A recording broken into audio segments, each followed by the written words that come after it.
there's some friction for people around indie where we kind of talk about that focus. We talk about, really getting yourself insulated as quickly as possible from the fluctuations of the market. And one way to do that is driving revenue and early profitability. And I think what a lot of people hear, or what some people hear because of the way they've been conditioned over the last generation, is these are less ambitious. These are smaller kind of companies. And yet, Facebook was profitable early. People would be surprised. SpaceX was profitable pretty early. And when you look at this new wave of companies, the Zapiers, the Webflows, the Vantas, the GitHubs, the Atlassians, so many of those companies followed a very, very similar playbook. And you would never look at those today and say they aren't ambitious. But in those early days when they weren't raising, when they were just focused on building the business, when they were running a profitable company, when they were just in the trenches day to day, I'm sure there were plenty of people who were quick to dismiss them or to call them less ambitious.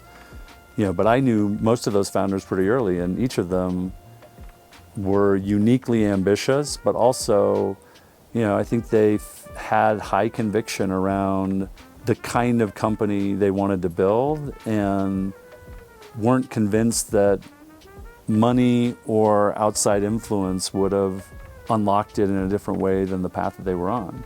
Now, each of them at various points decided, to dip into the financial markets and raise money for all kinds of different reasons. But they made them on their terms. They were able to do it in ways and structure it in ways and at valuations that really let them continue to lead the company and be in control of their own destiny. And I think I see a lot of founders who give that up, that autonomy up pretty early on in their journey just because, that's what the market tells them they need to do.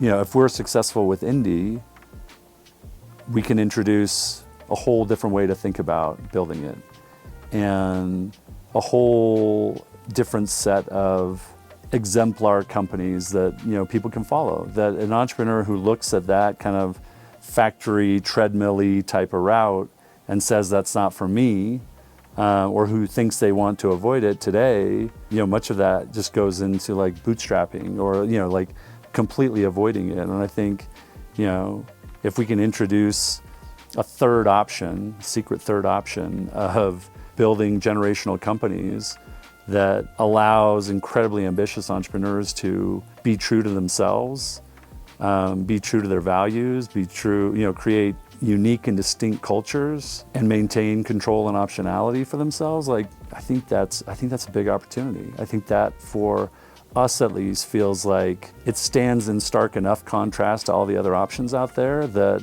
we can build a really unique lane for ourselves and the founders we work with.